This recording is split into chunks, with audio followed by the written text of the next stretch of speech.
बिस्मिल्लाहिर्रहमानिर्रहीम। अस्सलाम वालेकुम। Welcome back to CSS Nexus। आज हमारा ASF के एक्ट में 5वां लेक्चर है। जैसा कि आपको पता है कि ASF के पेपर में यानी कि इंस्पेक्टर का जो पेपर होने वाला है 24 तारीख को, तो उसमें सिर्फ ASF का एक्ट नहीं पूछते और भी बहुत सारे एक्ट पूछते हैं, जिनमें से नेक्टा का एक्ट है जो हमने कर लिया है। जिन्होंने नहीं देखा वो देख लें। और अब हम करने जा रहे हैं ऑफिशियल सीक्रेट्स एक्ट 1923 का। तो चलिए शुरू करते हैं। शुरू करने से पहले मैं आप सबसे रिक्वेस्ट करूंगा, अगर आप हमारे चैनल पर नए हैं तो काइंडली हमारे चैनल को ज़रूर सब्सक्राइब करें। और याद रखिएगा, सिर्फ ASF का एक्ट नहीं पूछा जाता, दूसरे भी एक्ट्स पूछे जाते हैं। तो ये भी वीडियो उतनी ही इम्पोर्टेंट है जितनी आपने ASF एक्ट को अहमियत दी है। चलिए शुरू करते हैं। The official secrets act was enacted in which year. तो यहाँ पे इनएक्टेड का मतलब भी आपको पता होना चाहिए। इनएक्टेड का मतलब होता है कि कब ये लॉ बना। ठीक है।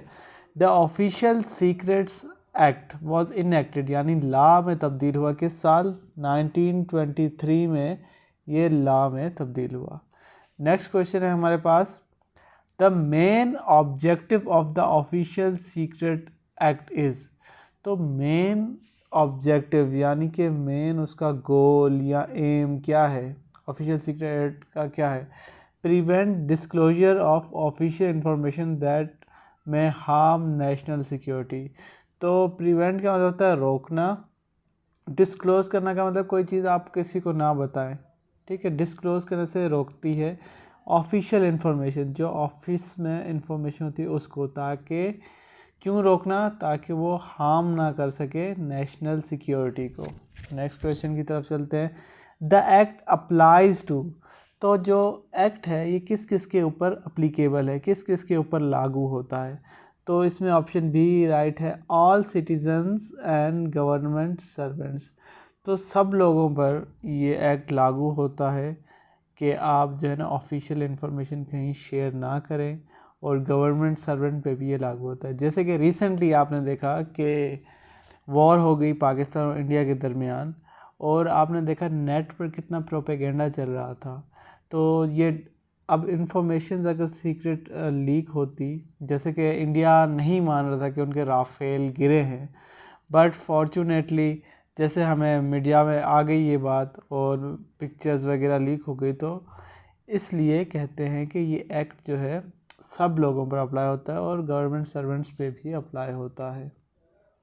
नेक्स्ट क्वेश्चन है, official secrets under the act refers to. Official secrets का क्या मतलब होता है इस एक्ट के मुताबिक? कि ऑफिशियल सीक्रेट्स क्या चीज़ें हैं?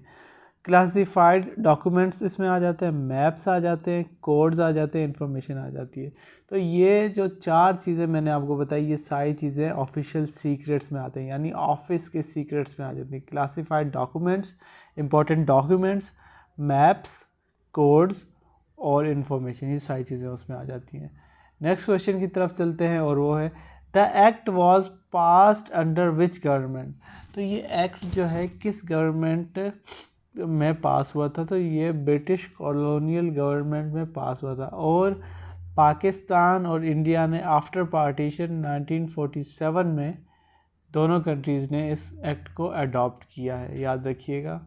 नेक्स्ट क्वेश्चन है हमारे पास, under the act disclosure of classified information is punishable bye.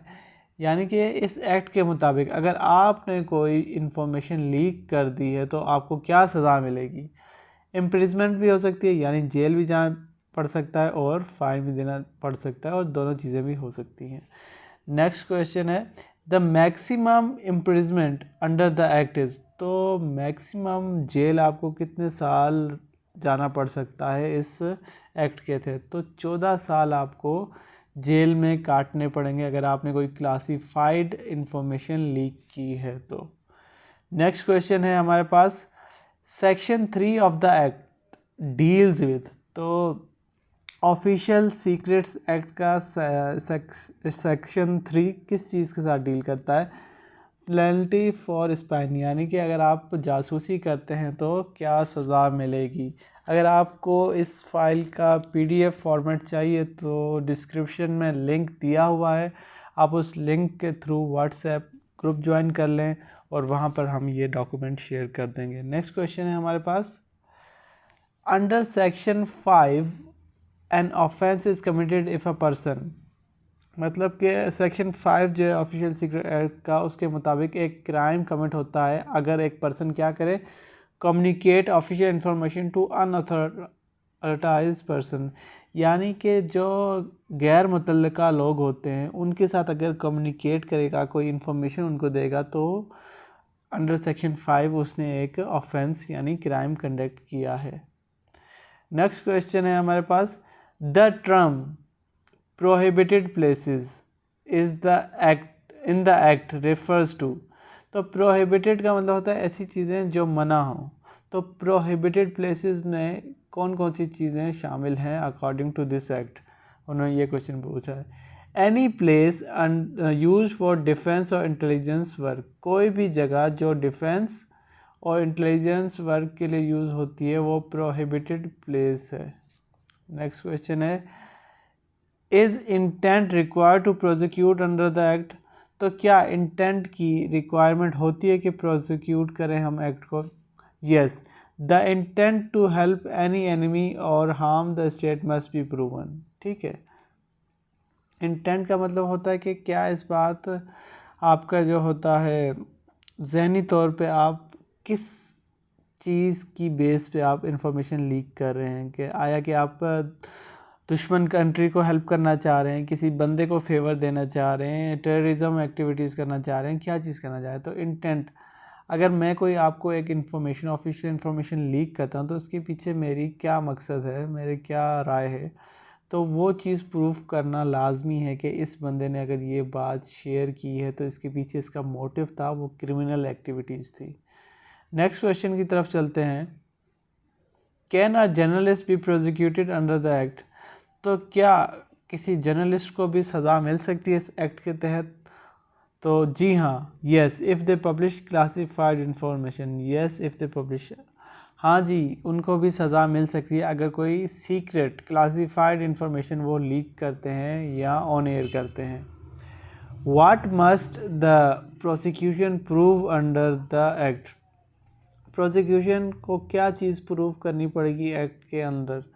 Possession और communication of secret information unlawfully, तो ये चीज़ प्रूव करनी पड़ेगी कि उसके पास है या उसने बताई है कोई सीक्रेट इन्फॉर्मेशन अनलॉफुली, जो चीज़ प्रोहिबिटेड थी वो उसने शेयर की है।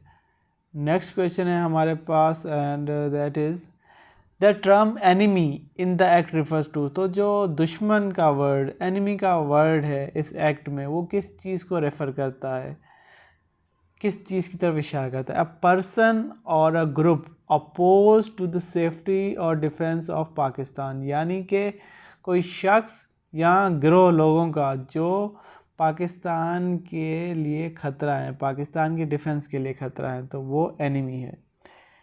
An individual can be search under the act, इस एक्ट के तहत किसी भी इंडिविजुअल को स्कैन किया जा सकता है, सर्च किया जा सकता है। कौन करेगा?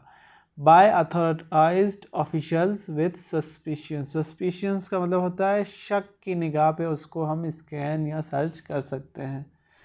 नेक्स्ट क्वेश्चन की तरफ चलते हैं और वो है, the act empowers which institution to carry out investigation, तो ये किस इंस्टीट्यूशन को पावर देता है कि वो इन्वेस्टिगेशन को कैरी करे? तो इसमें ऑप्शन थी, यानी police and intelligence agencies is right option. Police और इंटेलिजेंस एजेंसीज को ये एम्पावर करता है कि ये इन्वेस्टिगेशन कैरी आउट करें। Which article of the constitution में conflict with the official secret acts, वो कौन सा आर्टिकल है जो कॉन्स्टिट्यूशन का, कौन से कॉन्स्टिट्यूशन का, 1973 के कॉन्स्टिट्यूशन का, जो कॉन्फ्लिक्ट करता है किसके साथ? ऑफिशियल सीक्रेट एक्ट के साथ, तो वो है आर्टिकल 19 जो है freedom of speech and press. तो ये दोनों कॉन्फ्लिक्ट करते हैं कि हर बंदे को आज़ादी है, लेकिन अब इतनी भी आज़ादी नहीं कि हर बात ही वो बताता फिरे। नेक्स्ट क्वेश्चन है, under the act unauthorised person means, unauthorised person का क्या मतलब होता है इस एक्ट के मुताबिक? A person not entitle to receive secret information, ऐसे लोग जिनको सीक्रेट इन्फॉर्मेशन नहीं मिलनी चाहिए वो सब अनऑथराइज्ड पर्सन्स में इंक्लूडेड हैं। नेक्स्ट क्वेश्चन है the article is often criticised for, इस आर्टिकल को क्रिटिसाइज किया जाता है किस लिए? क्योंकि ये सप्रेस करता है फ्रीडम ऑफ स्पीच और ट्रांसपेरेंसी की भी इसमें कमी है। Next question, an accused under this act can be tried in, तो जो अक्यूज्ड है जिसको हमने शक की निगाह से देखा है, पकड़ा है, तो उसको साथ हम क्या करेंगे, सेशन कोर्ट या स्पेशल कोर्ट में उसको लेके जाया जाएगा।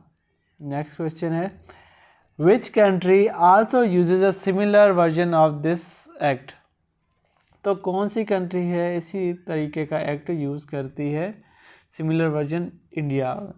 तो जो ओरिजिन कंट्री है इस एक्ट की, ऑफिशियल सीक्रेट एक्ट की, वो है ब्रिटिश कॉलोनियलिज्म। ठीक है, ये एक्ट है 1923 का, तब ना पाकिस्तान बना था ना इंडिया बना था, लेकिन फिर जब पार्टीशन हुई, पाकिस्तान बना और इंडिया बना, तो इन दोनों ने इसको अडॉप्ट कर लिया 1947 में। ठीक है, नेक्स्ट क्वेश्चन है हमारे पास, section 8 of the act covers, section 9, section 9 जो है एक्ट का किस चीज़ के साथ डील करता है, किस चीज़ को कवर करता है? तो वो कवर करता है attempts and abetments of offences. तो इसमें attempts and abetment of offences is right option. Attempts का मतलब होता है कोशिश करना और अबेटमेंट का मतलब होता है कि आप किसी को इनकरेज करो या सपोर्ट करो किस चीज़ में, ऑफेंस या क्राइम में। तो सेक्शन 9 इस चीज़ के साथ डील करता है कि आपने यहाँ कोशिश की हो या किसी को सपोर्ट किया हो किसी क्रिमिनल एक्टिविटीज़ में। नेक्स्ट क्वेश्चन है official secrets act is a part of security and intelligence law, तो ऑफिशियल सीक्रेट एक्ट किस चीज़ का पार्ट है, सिक्योरिटी एंड इंटेलिजेंस लॉ का।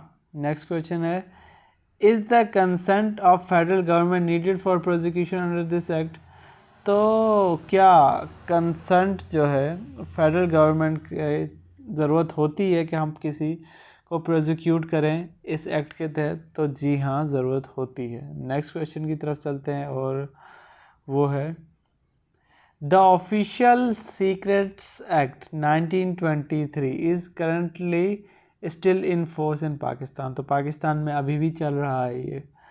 ऑफिशियल सीक्रेट एक्ट नंबर, तो ऑफिशियल सीक्रेट एक्ट नंबर क्या है इसका, वो है 19, एक्स का मतलब होता है 10 और ये है 19, तो ये है 19, option B is correct. Hopefully आपको आज की वीडियो पसंद आई होगी। हमारे चैनल को सब्सक्राइब करें, हमारी वीडियोस को लाइक करें और कमेंट में अपनी कीमती राय से हमें ज़रूर आगाह करें। मिलते हैं एक नई वीडियो के साथ, तब तक के लिए अल्लाह हाफिज़।